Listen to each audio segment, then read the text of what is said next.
Dental caries हा जगातला सर्वात कॉमन डिसीज आहे. रूट कॅनल ट्रीटमेंट ही दात वाचवण्याची ट्रीटमेंट आहे. प्रत्येक व्यक्तीचे प्रॉब्लेम्स हे वेगवेगळे असतात. ऑर्थोडॉन्टिक ट्रीटमेंट ही काही काळासाठी चालणारी ट्रीटमेंट आहे.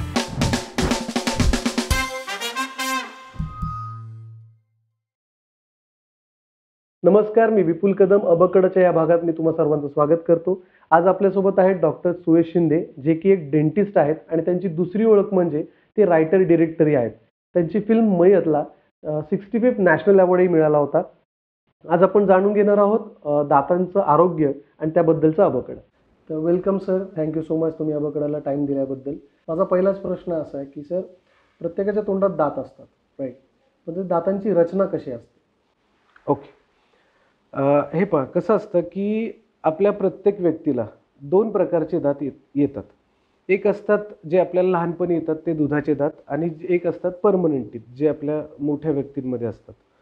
दुधाचे दात हे आपल्या आयुष्याच्या अगदी पहिल्या वर्षापासून ते 10व्या वर्षापर्यंत असतात, आणि परमनंट टीथ हे साधारणपणे वयाच्या 6व्या 6.5व्या वर्षी यायला सुरुवात होते आणि ते आयुष्यभर तोंडामध्ये असतात. दातांच्या रचनेबद्दल बोलायचं झालं तर दाताचा जो संपूर्ण भाग असतो त्यातला जो आपल्याला तोंडामध्ये भाग दिसतो त्याला आम्ही क्राऊन पोर्शन असं म्हणतो. म्हणजे जेवढा दात आपल्याला तोंडामध्ये दिसतो त्याला आपण क्राऊन असं म्हणतो.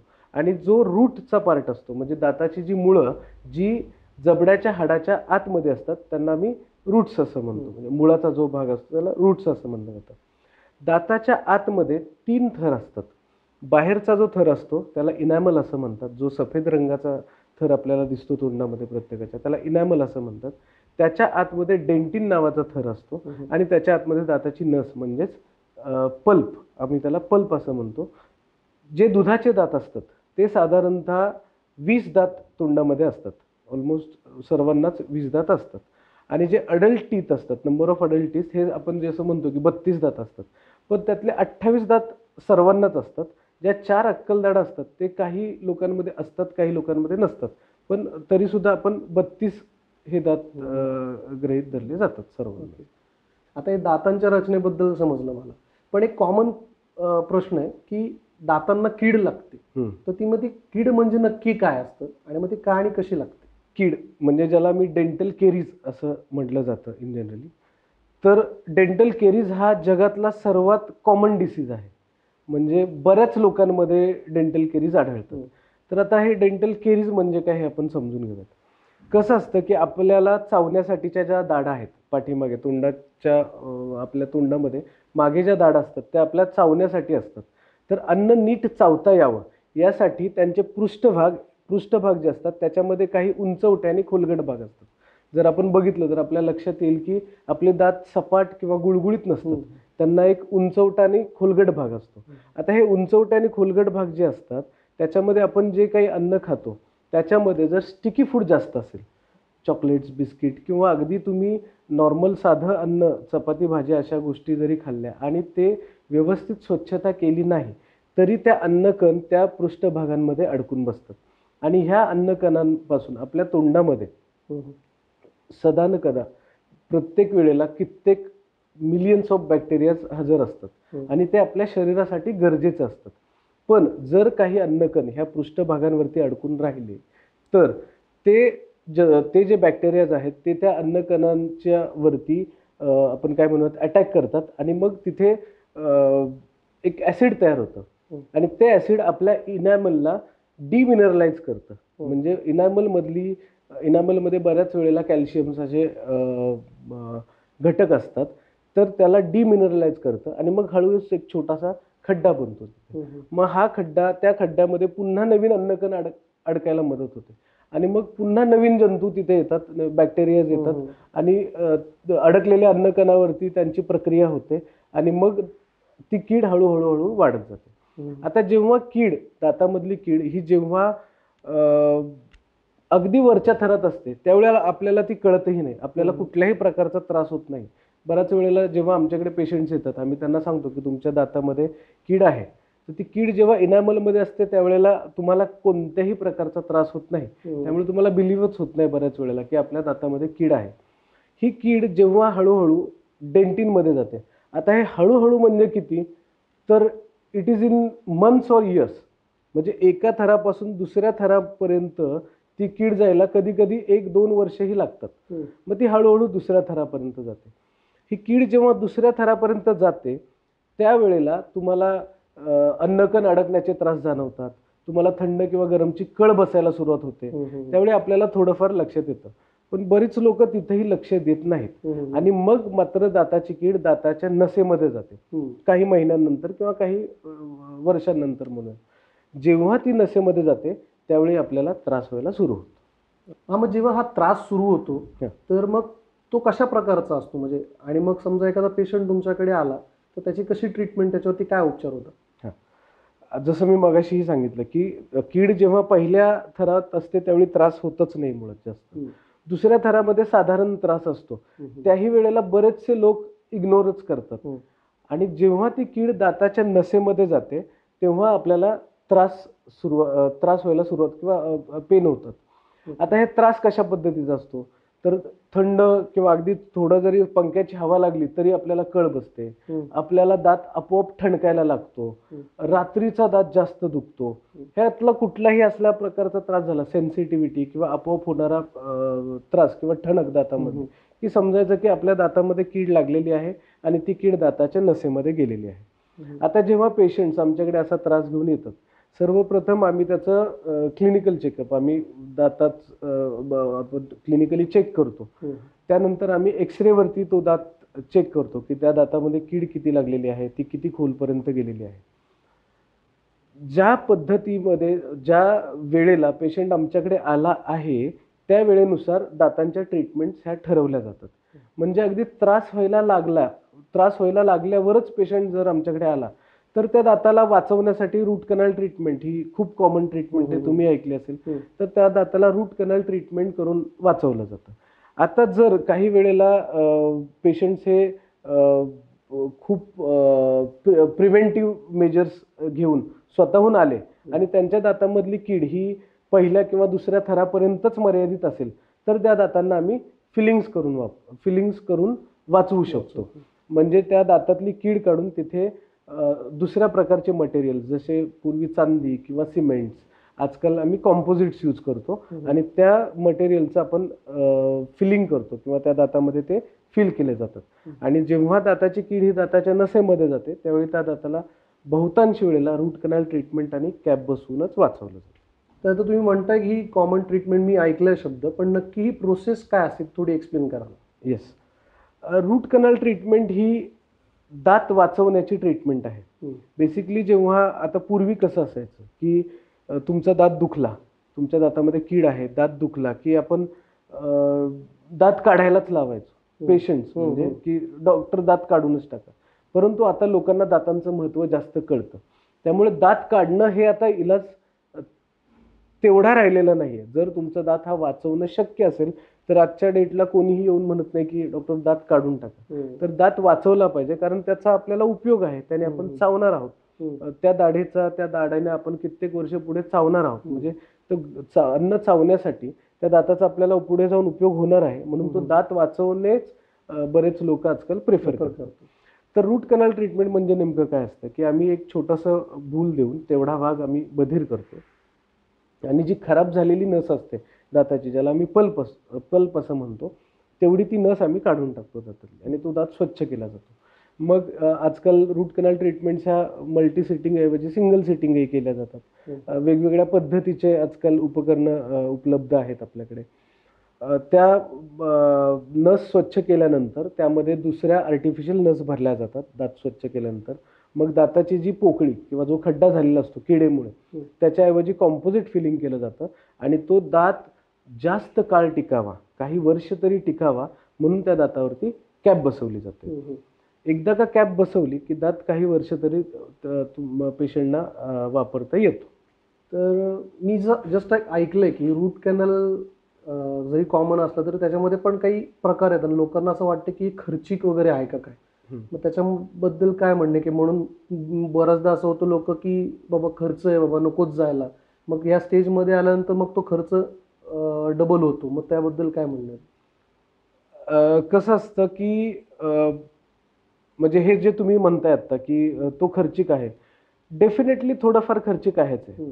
काय कारण कसं आहे की जेव्हा जर आपण प्रिव्हेंटिव्ह ट्रीटमेंट घेतली, जर आपण त्याच दाताचं ट्रीटमेंट हे फिलिंगच्या स्टेजमध्ये केलं तर ते रूट कॅनल पर्यंत जाणारच नाहीये. म्हणजे तो खर्च तुम्हाला होणारच नाहीये.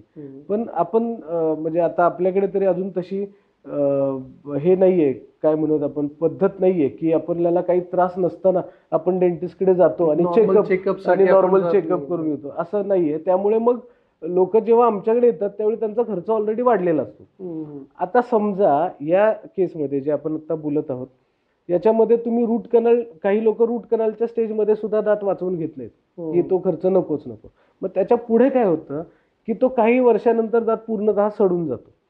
मग जसं वय वाढतं तसं आपली जी सिस्टीम असते, आपण समजा तुम्ही तरुण वयामध्ये एखादा दात नसेल तर तुम्ही कसा तरी घास चावून गिळला तरी तो पचन क्षमता तुमची चांगली असते. पण जसं वय वाढतं तशी ती क्षमता, तेवढी पचन क्षमता राहत नाही. मग तुम्हाला दातांची गरज भासायला लागते. कारण की घास तर व्यवस्थित चावला गेला पाहिजे. तो घास व्यवस्थित चावला नाही गेला तर तुमचं त्या घासाचं पचन व्यवस्थित होणार नाही. त्याच्यामधून जी न्यूट्रिएंट व्हॅल्यू तुम्हाला मिळाली पाहिजे ती तुम्हाला मिळणार नाहीये. मग त्यावेळी जेव्हा तुम्ही दात बसवायला येता त्यावेळी तो दात काढून नवीन दात बसवणं अजून जास्त खर्चिक असतं. त्यामुळे ज्या स्टेजला जर तुम्ही दात फिलिंगच्या स्टेजला वाचवू शकत असाल तर ते तुमचं कमी खर्चात होणार, त्याला तुमचा वेळ कमी जाणार, त्याला तुम्हाला त्रासही कमी होणार. जर तुम्ही रूट कॅनल पर्यंत गेलेला आहात तरी तिथे दात वाचवणं जास्त फायदेकारक आहे. पण तिथेही दात नाही वाचवला तर तो दात काढावा लागतो आणि मग दात रिप्लेस करावा लागतो. मग तिथे नवीन दात बसवावा लागतो. तुम्ही आत्ताच जस्ट म्हणलात की टीथ रिप्लेसमेंट करावी लागते, तर त्याच्याबद्दल थोडंसं सांगा. हां, जर दात अगदी काढण्याच्याच स्टेजला गेला असेल, जर वेळेत तो दात वाचवण्याची ट्रीटमेंट झाली नसेल किंवा तुम्ही आधीच कुठेतरी दात काढलेला आहे किंवा आधीच आयुष्यात कधीतरी दात काढून घेतलेला आहे आणि आता त्या दाताची गरज तुम्हाला वाटते किंवा दाढेची, तुम्हाला नीट खाता येत नाही किंवा अगदी समोरचा दात असेल तर तुम्हाला स्वतःचं हास्य व्यवस्थित नाही असं वाटतंय, तर तिथे नवीन दात बसवणं गरजेचं असतं. टीथ रिप्लेसमेंट म्हणजे नवीन दात बसवण्याच्या साधारण 3 ते 4 पद्धती जगात उपलब्ध आहेत. एक असते काढणे घालण्याचे दात, म्हणजे ज्याला कवळी असं म्हणतात. मग ती अर्धी कवळी असते किंवा मग पूर्ण कवळी असते. ज्यांना एकही दात नसतो त्यांना पूर्ण कवळी बसवली जाते. ज्यांना काही दात शिल्लक असतात त्यातले काही दात काढायचे घालायचे दात असे बसवू शकतो. आजच्या तारखेला जनरली काढायचे घालायचे दात जास्त प्रेफर केले जात नाहीत. जास्तीत जास्त फिक्स दातांकडे लोकांचा कल असतो. फिक्स दातांमध्ये पुन्हा 2 उपचार पद्धती असतात. एक असते डेंटल ब्रिज आणि एक असतात डेंटल इम्प्लांट्स. डेंटल ब्रिज म्हणजे साधारण मी समजावू शकतो तुम्हाला की जर तुम्हाला एखादा दात नसेल किंवा त्या ठिकाणी तुम्हाला दुसरा दात रिप्लेस करायचा असेल तर त्या दाताच्या आजूबाजूच्या 2 दातांना आम्ही घासतो किंवा त्यांना एक आकार देतो आणि त्याचं मेजरमेंट घेऊन त्याच्यावरती लॅबमध्ये एक ब्रिज फॅब्रिकेट केला जातो बाजूच्या 2 दातांना सपोर्टला घेऊन आणि तो त्याच्यावरती बसवला जातो. त्याला आपण म्हणतो डेंटल ब्रिज. आता डेंटल ब्रिज हा फिक्स दात बसवायचा जो ट्रीटमेंट ऑप्शन हा बऱ्याच वर्षापासून पेशंट्सना मदत करतोय, अगदी कित्येक दशकांपासून. परंतु यामधला सर्वात मुख्य डिसएडव्हान्टेज काय असतो की आपण बाजूच्या 2 चांगल्या दातांना आम्हाला घासावं लागतं. कारण की ते एकदा घासले की घासलेच गेले, ते काय आपण त्यांना पुन्हा ते पहिल्या पूर्ववत होऊ शकत नाहीत. म्हणून जी उपचार पद्धती आजच्या तारखेला उपलब्ध झालेली आहे काही वर्षांपासून त्याला आम्ही म्हणतो डेंटल इम्प्लांट्स. डेंटल इम्प्लांट्स म्हणजे काय असतं की जर मला एखाद्या ठिकाणी दात बसवायचा आहे, फिक्स दात बसवायचा आहे, तर त्या ज्या ठिकाणी दात बसवायचं आहे तिथल्या जबड्याच्या हाडाचा आम्ही आधी अभ्यास करतो की ते हाडाचं उंची रुंदी कशी आहे, त्या बोनची साधारण क्वालिटी कशी आहे आणि मग त्या हाडाच्या आतमध्ये आम्ही साधारण एवढे डेंटल इम्प्लांट्स असतात, साधारण 8-10 मिलीमीटर हाईटचे किंवा 3-4 मिलीमीटर डायमीटर असलेले, 4-5 मिलीमीटर डायमीटर असलेले डेंटल इम्प्लांट्स आम्ही हाडाच्या आतमध्ये प्लेस करतो, हाडाच्या आतमध्ये बसवतो. आपण त्या ठिकाणी त्या इम्प्लांट्सना हाडाशी एकरूप होण्यासाठी थोडंसं थांबतो, मे बी 2 महिने, 3 महिने, 4 महिने. एकदा का ते हाडाशी एकरूप झाले की मग त्यावरती आपण एक अटॅचमेंट येते ती लावून त्याच्यावरती आपण कॅप बसवतो. म्हणजे तुम्हाला जसा तुमचा पूर्वीचा दात ज्याला हाडामधून सपोर्ट होता, ज्याला हाडामध्ये मूळ होतं, तसंच एक मूळ आणि अगदी नॅचरल दातासारखा दात मिळतो, ज्याचा तुम्ही वापर अगदी कित्येक वर्षांसाठी करू शकता. ओके. तर सर दातांच्या रचनांचं झालं, कीडबद्दल आपण बोलणं झालं, त्याला कशी ट्रीटमेंट आहे हे पण बोलणं झालं.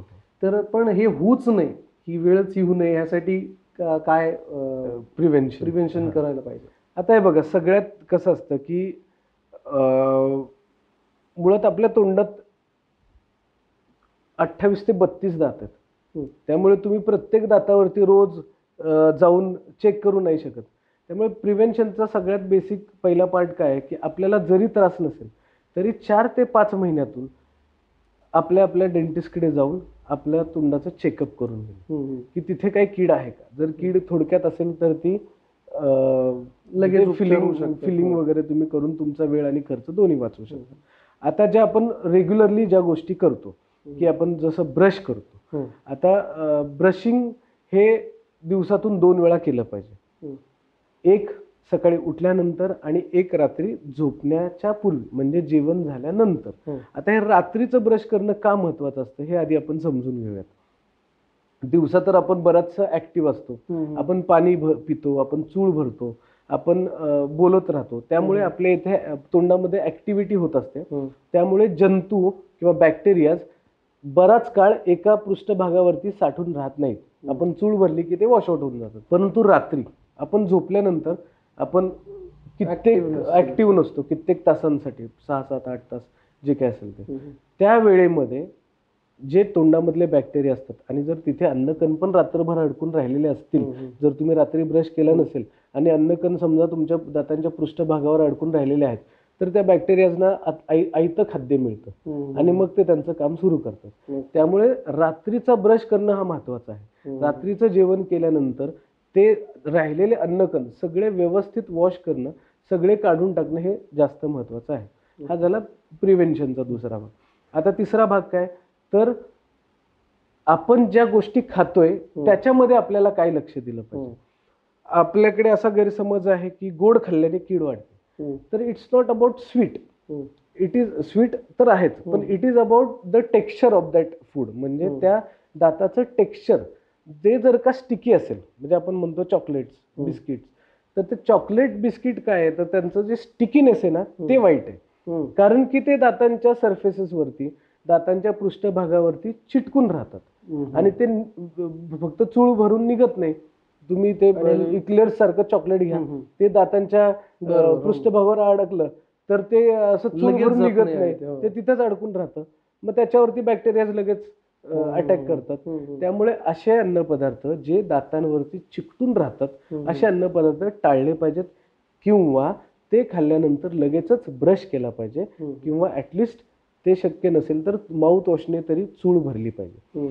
जे अन्नपदार्थ जसं फायब्रस फूड असतं, पालेभाज्या असतात, पालेभाज्या दातांच्या फटीत अडकू शकतात पण त्या दातांच्या सरफेसेस वरती शक्यतो अडकत नाहीत. त्यामुळे फायब्रस फूड, फ्रुट्स, पालेभाज्या ह्या गोष्टी दातांच्या सरफेसवरती अडकत नाहीत, त्यांनी डेंटल केरीज होत नाही. तर ही तुम्ही दातांची काळजी कशी घ्यायची तुम्ही सांगितलं, पण मग ते ब्रश करण्याचं काही टेक्निक्स आहेत का त्याचे काही? हां, आता काय असतं, ब्रश आपण रोज करतो, सगळेच करतात, तरीही तुम्ही बघाल डेंटल म्हणजे दातांच्या इतक्या समस्या असतात. म्हणजे याचा अर्थ काय की प्रत्येक व्यक्तीला किंवा सर्वांनाच माहिती नाहीये की ब्रश कसा करावा. तर आता आपण ह्या तीन गोष्टींमध्ये आपण समजून घेऊयात. एक आहे ब्रश, एक आहे टूथपेस्ट आणि एक आहे ब्रशिंग टेक्निक. तर ब्रश कसा असावा? ब्रश हा एकदम हार्ड असू नये आणि अल्ट्रा सॉफ्टही असू नये. काही केसेसमध्ये जिथे हिरड्यांचे खूप प्रॉब्लेम्स असतात तिथेच आम्ही अल्ट्रासॉफ्ट टूथब्रश प्रिस्क्राईब करतो. सॉफ्ट किंवा मीडियम, त्यातल्या त्यात सॉफ्ट ब्रश वापरायला काही हरकत नसते. त्या केसेसनुसार, तुमच्या प्रॉब्लेमनुसार तुमचे डेंटिस्ट तुम्हाला योग्य तो ब्रश सुचवू शकतात. ब्रश किती दिवसांनी बदलला पाहिजे? तर ब्रश हा साधारणपणे 2-1 महिन्यानंतर बदललाच पाहिजे. आपल्याकडे म्हणजे वर्षभर लोक ब्रश बदलत नाहीत. त्याचं अगदी गुलाबाचं फुल बनेपर्यंत लोक ब्रश बदलत नाहीत. त्यानंतर टूथपेस्ट. टूथपेस्टमध्ये सुद्धा वेगवेगळे प्रकार आहेत. काही केमिकल कंटेनिंग आहेत. तुम्ही आजकाल ते त्याच्यात चारकोल, मीठ पासून कोळसा काय म्हणाल ते आजकाल सगळं झालं. तर ते तुमच्या कंडिशननुसार तुम्हाला पेस्ट सिलेक्ट केली पाहिजे. पण ज्या लिडिंग ब्रँड्स आहेत त्या सगळ्यात चांगल्या टूथपेस्ट्स आहेत. डिपेंडिंग ऑन युअर चॉईस, की बाबा तुम्हाला आयुर्वेदिक प्रिपरेशन वापरायचं असेल तर तुम्ही आयुर्वेदिक वापरू शकता, किंवा नॉर्मल प्रिपरेशन वापरायचं असेल तर नॉर्मल केमिकल प्रिपरेशन तुम्ही वापरू शकता. आता सर्वात महत्त्वाचं ब्रशिंग टेक्निक. ब्रशिंग टेक्निक तुमचा ब्रश आणि तुमचा टूथ सरफेस, समजा हा तुमचा टूथ सरफेस आहे, तर तुमचा ब्रश हा तुमच्या टूथ सरफेसवरती साधारणतः 45 डिग्री कोनामध्ये राहिला पाहिजे, आणि मग तो ब्रश वर खाली या स्ट्रोक्समध्ये फिरला पाहिजे. आपल्याकडे काय करतात लोक, ब्रश घेतात आणि जोरात आडवा ब्रश घासतात. ही चुकीची ब्रशिंग टेक्निक आहे. असा जोरात आडवा ब्रश घासल्यामुळे जेव्हा तुम्ही काही वर्ष असा ब्रश घासता दातांवरती जोरात, त्यावेळेला दातांच्या कडेच्या भागाची झीज फार लवकर होते, आणि मग त्या दातांना थंड गरमची कळ, कारण की इनॅमल झिजून जातं, डेंटिन ओपन होतं, आणि मग त्यांना थंड आणि गरमची कळ बसायला सुरुवात होते आडवा ब्रश केल्यामुळे. तर योग्य टेक्निक काय आहे? व्हर्टिकल, उभे आणि राऊंड, गोल, उभे स्ट्रोक्स आणि राऊंड स्ट्रोक्स, आडवा दात. आता आणि अजून काय असतं आपल्याकडे, सकाळी उठल्यावर आपल्याकडे किती वेळ असतो माहीतच नसतं. त्या 2 मिनिटात आपल्याला पटकन ब्रश करून निघायचं असतं. Exact timing has to be 2 to 3 minutes, not more than that. काही वेळेला काही लोक असा ब्रश घेतात, अगदी त्याच्यावरती अंगठ्याचा जोर देऊन जोरात घासतात, आणि काही लोक तो ब्रश घेऊन अगदी 10 ते 15 मिनिटात सगळंच बसतात. ह्या दोन्ही गोष्टी चुकीच्या आहेत. 2 ते 3 minute it should be the time period, जेवढ्या वेळेला तुम्हाला ब्रश केला पाहिजे. आजकाल सोशल मीडियाचं प्रमाण वाढलंय, बऱ्याच इन्फ्लुएन्सिंगचा प्रकार जास्त झाला. रील्स वगैरे याच्यामध्ये लोक गुगल करतात, इकडून तिकडून कॉन्टेंट क्रिएट करण्यासाठी काहीतरी घेतात आणि उगाच काहीतरी टिप्स वगैरे टाकतात. सो त्याचा लोकांवरती कसा प्रभाव पडतो आणि कितपत लोकांनी डेंटल केअर टिप्स तर ते कितपत त्या ऐकून लोकांनी त्याच्यावरती. मी पण पाहिलंय आजकाल काही गोष्टी, म्हणजे काही गोष्टी लोक सांगत असतात. तर माझं स्पष्ट मत असं आहे की प्रत्येक व्यक्तीचे प्रॉब्लेम्स हे वेगवेगळे असतात. तुम्ही काहीतरी कोणाचं तरी ऐकायचं ज्याला त्यातलं ज्ञान नाही, आणि मग ते फॉलो करण्याने नुकसान त्या व्यक्तीचंच होणार आहे. त्यापेक्षा तुमच्या डेंटिस्टकडे जाणे आणि तुमच्या गरजेनुसार ज्या काही डेंटल केअर साठी गरजेच्या गोष्टी आहेत त्या डॉक्टरकडूनच आत्मसात करणे हे जास्त योग्य आहे. ओके. मला सोबतच विचारायचं होतं की आजकाल ना लोक, आपण जसं अक्कलदाढ म्हणतो, राईट, सो त्या अक्कलदाढचं काही वाकडे अक्कलदाढ होते आणि मग ती काढतानाचे आपण काही प्रोसिजर करावी लागते. मग त्याबद्दल थोडं सांगा. अक्कलदाढीचे हे जे समस्या असते ही यंगर पॉप्युलेशन मध्ये जास्त दिसते. म्हणजे आपल्याला जसं आपण मगाशी बोललो की आपल्याला टोटल 32 दात असतात. या 32 दातांपैकी 28 दात जवळजवळ सर्वांना असतात. ज्या सर्वात शेवटी अक्कलदाढा असतात आपल्या, जर जबड्यामध्ये आपण पाहिलं तर सर्वात शेवटी प्रत्येक बाजूला 1, 2, 3, 4 अशा 4 अक्कलदाढा आपल्याला असतात. आता काय असतं की ह्या अक्कलदाढा सर्वात उशिरा येतात. म्हणजे वयाच्या अगदी 16व्या, 17व्या, 18व्या वर्षापासून ते 24-25व्या वर्षापर्यंत ह्या अक्कलदाढा आपल्याला येतात. त्यावेळी आपल्या शरीराची वाढ बऱ्यापैकी पूर्ण झालेली असते. परंतु आपल्या जो जबड्याचा आकार आहे आणि आपल्या ज्या दातांचे आकार आहेत यांच्यामध्ये जर डिस्क्रिपन्सी असेल, म्हणजे जर तुमच्या दातांचे आकार हे जबड्याच्या आकारापेक्षा जास्त असतील तर 28 दात तुमच्या जबड्यातली सगळी जागा व्यापून टाकतात. मग जे सर्वात 4 दात शेवटी येणार आहेत त्यांना जागाच राहत नाही जबड्यामध्ये. मग हे दात बाहेर येताना कधीतरी वाकडे तिकडे येऊ शकतात. म्हणजे काही वेळा ते दात अडकून राहतात. त्याला आम्ही impacted third molar, impacted tooth असं म्हणलं जातं. काही वेळेला ते थोडेसे बाहेर येतात आणि वाकडे असतात. मग असे जेव्हा दाढा येतात अक्कलदाढा, त्यावेळी काय होतं, जर त्या खूप वाकड्या आला वरच्या अक्कलदाढा विशेषतः, तर त्या गालामध्ये सारख्या रुततात. त्यामुळे तिथे अल्सर्स होतात, जखमा होतात आणि मग त्या काढाव्या लागतात. काही वेळेला त्या वाकड्या आल्यामुळे तिथे अशी जागा तयार होते की जिथे अन्नकण वारंवार अडकतात आणि त्यामुळे तो अक्कलदाढ तर किडतेच, त्याबरोबर त्याच्या शेजारची. पुढचं शेजारची दाढही जी मुख्य चावायची दाढ असते तीही किडते.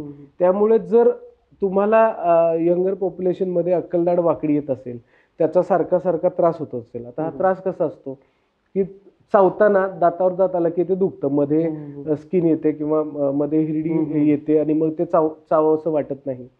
अल्सर्स होतात सारखे सारखे, किंवा कधी कधी कान, डोकं, त्या बाजूचा घसा, अगदी गळ्यापर्यंत त्याची ठणक जाते कधी कधी. असं होत असेल की तुम्ही समजू शकता की तुम्हाला अक्कलदाढीचा इश्यू आहे, तर लवकरात लवकर डेंटिस्टला दाखवायचं. त्याचा एक्सरे केला जातो, जर ती वाकडी असेल तर ती आणि ती काढायची गरज असेल तर ती काढायचा सल्ला दिला जातो. बऱ्याच वेळेला लोकांना कन्फ्युजन असतं की मग ती का काढायची. ती काढल्याने सर्वात महत्वाचं की दाढ काढल्याने डोळ्यांवरती काही परिणाम होतो का, तर अजिबात नाही होत. खूप आपल्या समाजात हा पसरलेला गैरसमज आहे की दात काढल्यानंतर डोळ्यांवरती काहीतरी परिणाम होत, तर तसं काही होत नाही. असं शक्य नाही जगात कुठेही. त्यामुळे ती जर दाढ काढणं शक्य असेल तर त्याला सर्जिकल ट्रीटमेंट शिवाय दुसरा पर्याय नसतो.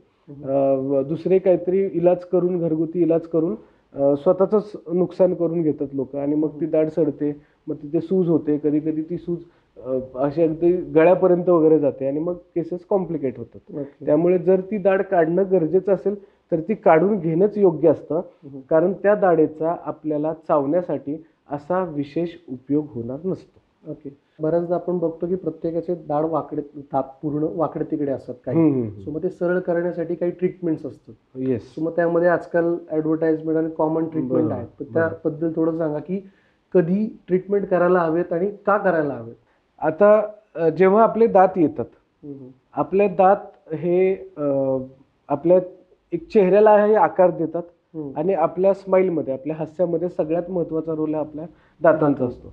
जर तुमचं हास्य व्यवस्थित नसेल, जर तुमची स्माईल व्यवस्थित नसेल, तर यू नो की तुम्ही तेवढे कॉन्फिडंट फील करत नाही. तुम्हाला तेवढा स्वतःबद्दल कॉन्फिडन्स वाटणं शक्यता कमी आहे, आणि बऱ्याच लोकांच्या बाबतीत ते घडतं. आम्ही डे इन डे आउट असे पेशंट बघतो की लाजरे बुजरे पेशंट असतात, की कारण की त्यांचे दात खूप वाकडे तिकडे असतात, कोणाचे खूप बाहेर असतात, मोकळ्याने हसू अगदी आयुष्याच्या 40-40, 50-50 वयापर्यंत ही लोक मोकळ्याने बिनधास्त दिलखुलासपणे हसू शकत नाहीत. असे आम्ही कित्येक हजारोनी पेशंट्स पाहिलेले आहेत. तर ह्या जेव्हा समस्या असतात, दात वेडे वाकडे येणे ही जेव्हा समस्या असते, त्याला एकमेव इलाज असतो, त्याला मी म्हणतो ऑर्थोडॉन्टिक ट्रीटमेंट. आता हे जे तुम्ही मगाशी सांगितलं, त्या करण्याच्या वेगवेगळ्या पद्धती आजकाल आलेल्या आहेत. जसं अलायनर्स असतील, तर त्याबद्दल आपण बोलूयाच. तर ऑर्थोडॉन्टिक ट्रीटमेंट म्हणजे नेमकं काय असतं की वेडे वाकडे दात सरळ करण्याची ट्रीटमेंट म्हणजेच ऑर्थोडॉन्टिक ट्रीटमेंट. आता याच्यातला अजून एक गैरसमज असा असतो की ऑर्थोडॉन्टिक ट्रीटमेंट ही फक्त दात वेडेवाकडे असतील तर ते सरळ होतात आणि दिसण्यासाठी दात चांगले व्हावेत यासाठी केली जाणारी ट्रीटमेंट आहे. तर असं नाहीये. काही वेळेला दात एकमेकांवरती चांगले घट्ट व्हावे, जेणेकरून आपल्याला चांगलं जेवण करता, चांगलं चावता यावं, त्यासाठी सुद्धा ऑर्थोडॉन्टिक ट्रीटमेंट केली जाते. म्हणजे तुमच्या जर तोंडात दात आहेत, वरची खालची दाढ आहे, पण ते एकमेकांना नीट घट्ट टेकत नाही, तर घासच चावला जात नाही ना. मग त्यावेळेलाही दातांमधले मुवमेंट्स करून ते दात अशा पद्धतीने आपण बंद करू शकतो की एका दाताचा उंचवटा एका दाताच्या खोलगट भागामध्ये घट्ट बंद होतो आणि घास व्यवस्थित चावला जातो. हेही गोष्टी ऑर्थोडॉन्टिक ट्रीटमेंटमध्ये केल्या जातात. तर बेसिकली ऑर्थोडॉन्टिक ट्रीटमेंट मग त्याच्यामध्ये आम्ही जेव्हा पेशंट ह्या कंप्लेंट्स घेऊन येतात की वेडेवाकडे दात आहेत किंवा नीट खाता येत नाही, दिसायला चांगलं दिसत नाही, स्माईल चांगली करून हवी आहे, लो कॉन्फिडन्स त्यांना प्रॉब्लेम्स असतात, त्यावेळी आम्ही त्यांना ऑर्थोडॉन्टिक ट्रीटमेंट रिकमेंड करतो. आता ऑर्थोडॉन्टिक ट्रीटमेंटची प्रोसिजर कशी असते, आम्ही 1-2 एक्सरेज घेऊन बघतो, तुमच्या हाडाची पद्धत कशी आहे, वाढीची पद्धत कशी आहे, ह्या बेसिक गोष्टी चेक केल्यानंतर आम्ही ती ट्रीटमेंट चालू करतो. दातांवरती ब्रेसेस लावलेले तुम्ही अनेक लोकांना पाहिलं असेल. त्या ब्रेसेसही वेगवेगळ्या प्रकारचे असतात, मेटल ब्रेसेस असतात, सिरॅमिक ब्रेसेस असतात. आता त्यामध्येच ऑर्थोडॉन्टिक ट्रीटमेंट करायची नवीन पद्धत आली आहे, ज्याला अलायनर्स असं म्हणतात, की जिथे ब्रेसेस विरहित, ब्रेसेस नसतात, एक प्लेट असते प्लास्टिक सारखी दिसणारी सिलिकॉनची, ती आम्ही पेशंट्सना देतो. आणि त्याच्यामध्येच असे काही ॲडिशन्स असतात की ज्याच्यामुळे ती तुमच्या दातांच्या मुवमेंट्स होतं, Movements होतात. त्याला अलायनर्स असं म्हटलं जातं. ऑर्थोडॉन्टिक ट्रीटमेंट ही काही काळासाठी चालणारी ट्रीटमेंट आहे. म्हणजे अगदी 8-10 महिन्यापासून ते 1.5-2 वर्षापर्यंत या ट्रीटमेंटचा कालावधी असतो. पण ऑर्थोडॉन्टिक ट्रीटमेंटचा फायदा हा बऱ्याच लोकांना होतो आणि त्यामुळे बऱ्याच लोकांचं आयुष्य बदललेलं आम्ही पाहिलेलं आहे. त्यामुळे जर तुमचं कोणी ओळखीचं असेल की ज्याला वेडेवाकडे दात आहेत, पण लोकांना समजत नाही की माझ्यात काय कमतरता आहे, मला तेवढं हास्य स्वतःचं चांगलं नाही आहे, तर त्यांनी ऑर्थोडॉन्टिक ट्रीटमेंट डेंटिस्टकडे जाऊन जरूर घेतली पाहिजे. मग त्यालाच जस्ट एक त्याबद्दल ॲडिशन म्हणून विचारायचं होतं की मग दोघांपैकी इफेक्टिव्ह आणि जास्त चांगली इफेक्टिव्ह ट्रीटमेंट कोणती तुमच्या मनात? इन माय पर्सनल ओपिनियन जी कन्व्हेन्शनल ट्रीटमेंट आहे ब्रेसेसची ती जास्त इफेक्टिव्ह आहे. अलायनर्सनी तुम्ही सगळ्याच गोष्टी करू शकत नाही, त्याला लिमिटेशन्स आहेत. सेकंडली कन्व्हेन्शनल ट्रीटमेंटमध्ये पेशंट कॉम्प्लायन्स कमी लागतो, म्हणजे पेशंटला स्वतःला काहीच करायचं नाहीये. तसं अलायनर्समध्ये पेशंट कॉम्प्लायन्स जास्त लागतो. त्यामुळे माझ्या पर्सनल ओपिनियनमध्ये ब्रेसेसची ट्रीटमेंट हीच चांगली आहे. ओके. मग आपण मला पुढे अजून एक विचारायचं जो सगळ्यात जास्त इम्पॉर्टंट क्वेश्चन आहे, आजकाल सगळ्यांनाच पडतो. ते आजकाल लहान मुलं आहेत, त्यांच्यामध्ये हे दात किडण्याचं प्रमाण खूप जास्त अतिशय वाढलं वाढलं. हो. आणि मग त्याचं मागे नक्की काय कारण आहे? कारण तुम्हालाही माहिती आहे, सर्वांनाच माहिती आहे. आजीने लाड दिला, आजोबांनी काहीतरी ते हे आणून दिलं, काय आजकाल त्या बऱ्याच गोष्टी येतात काय काय. तर आता बेसिकली ह्या गोष्टींमुळे काय होतं, स्टिकी फूड, की ह्या गोष्टींचं जे टेक्स्चर असतं ते स्टिकी आहे, त्यामुळे ते दातांमध्ये अडकून राहतं आणि मग केरीज लागायला लवकरच सुरुवात होते. आता लहान मुलांच्या बाबतीत कसं असतं की लहान मुलांचे जे दुधाचे दात असतात हे 2ऱ्या-3ऱ्या वर्षी सगळे सेटल होतात. पालकांना खरोखर माहिती नसतं की कुठला दात कधी येतो आणि तो कधी पडला पाहिजे. आता आपण पहिल्यांदा अशी माहिती घेऊयात की लहान मुलांचे जे दुधाचे दात असतात ते जास्त का महत्वाचे असतात. कारण आम्ही जे पेशंट्स पाहतो की दुधाचा दात किडलाय, तर लोकांना जाऊ दे दुधाचंच आहे, पडणारच आहे, त्यामुळे त्याकडे लक्ष दिलं जात नाही. तर हे बेसिक लोकांना माहिती नसतं. दुधाचे दात बरेचसे फंक्शन्स करत असतात. त्यातील महत्वाचं फंक्शन म्हणजे चावणे. हे लहान मुलांचं जे वय असतं हे 3-5 वर्षापासून ते अगदी 17-18 वर्षापर्यंत हे ग्रोईंग एज आहे, ज्याच्यामध्ये तुमची वाढ होत आहे, मुलांची वाढ होत आहे. आता या वाढीच्या वयात जर व्यवस्थित चावता नाही आलं तर त्याचा परिणाम नॅचरली तुमच्या वाढीवरती होणार आहे. नंबर 1. Number 2, speech development. दुधांच्या दाताच्या मदतीने त्या बाजूचं बोन, तिथलं हाड, आपला टाळू, ह्या हाडांची फॉर्मेशन डेव्हलपमेंट होत असते आणि त्यामुळे आपली स्पीच डेव्हलपमेंट व्यवस्थित व्हायला मदत होते. शब्द उच्चार आपली व्यवस्थित येतात. जे असे शब्द असतात त, थ, द, ध, हे टाळूच्या, दातांच्या, जिभेच्या आणि ओठाच्या मदतीने ते आपण उच्चार करू शकतो. त्यामुळे दुधाच्या दातांचं तिथेही महत्व असतं. आणि तिसरं, आपल्या चेहऱ्याचा आकार हा आपल्या हाडांमुळे बनतो, त्या हाडांच्या वाढीला सुद्धा दुधाचे दात कारणीभूत असतात. त्यामुळे दुधाचे दात जोपर्यंत टिकले पाहिजेत, आता ते कधीपर्यंत टिकले पाहिजेत, तर समोरचे खालचे दात हे साधारण 6 ते 6.5 वर्षापर्यंत टिकले पाहिजेत. समोरचे वरचे दात हे साधारण वयाच्या 8 ते 8.5 वयापर्यंत टिकले पाहिजेत आणि पाठीमागच्या दुधाच्या दाढा ह्या साधारणतः 10 ते 12 वर्षापर्यंत टिकल्या पाहिजेत. आता जे कॉमनली आम्हाला रोज प्रॅक्टिसमध्ये दिसतं की 7 वर्षाच्या मुलांचे दाढा किडलेल्या असतात. पेरेंट्स आमच्याकडे येतात, आम्ही त्यांना सांगतो की ह्या दाढ किडलेली आहे, या दाढेला रूट कॅनल ट्रीटमेंट करून वाचवून द्या. लोकांचा पहिला प्रश्न असतो दुधाचं काढून टाका. ते काढल्यामुळे नुकसान तुमच्याच मुलाचं होणार असतं, कारण की तो दात काढल्यामुळे तिथे स्पेस क्रिएट होते, तिथे मोकळी जागा निर्माण होते. जेव्हा मोकळी जागा निर्माण होते त्यावेळेला मागचा दात पुढे सरकतो. हे नैसर्गिक असतं की जिथे मोकळी जागा होते त्यावेळी पाठीमागचा दात, जो परमनंट दात येतो 6व्या-6.5व्या वर्षी, तो त्या जागेमध्ये पुढे सरकतो, ती जागा व्यापून टाकतो आणि मग 10व्या-11व्या वर्षी जी उपदाढ परमनंट येणार आहे तिला जागा राहत नाही आणि मग दात वाकडे तिकडे येतात आणि मग आपण म्हणतो दात वाकडे तिकडे आले, मग त्याला ऑर्थोडॉन्टिक ट्रीटमेंट करून बराचसा खर्च वाढतो. त्यामुळे दुधाचे दात जोपर्यंत नैसर्गिकरित्या टिकले पाहिजेत तोपर्यंत ते टिकवणं गरजेचं असतं. आता मग हे कधी टिकतात हे बऱ्याच वेळा माहिती नसतं. त्यामुळे आम्ही रिकमेंड करतो की वयाच्या 6व्या ते 7व्या वर्षापासून ते 12व्या वर्षापर्यंत दर 4 महिन्याला डेंटिस्टकडे जाऊन लहान मुलांना दाखवायचं. त्याचं कारण असं की त्याच्यामुळे तुमचा बराच होणारा खर्च वाचू शकतो. कारण की आम्हाला समजतं की हा दात इथे आता अजून टिकायला हवा किंवा हा दात जास्त काळ राहिलेला आहे, हा दात काढायला हवा. कारण की जर तो लवकर पडला तरी तोटा आहे आणि जास्त काळ राहिला तरी पेशंटचंच नुकसान होतं. कारण की जो जर जास्त काळ राहिला तर नंतर येणारा परमनंट टूथ बाहेर येत नाही, मग तो अडकून राहतो, मग त्याला परत ब्रेसेस लावून वरती घ्यावं लागतं.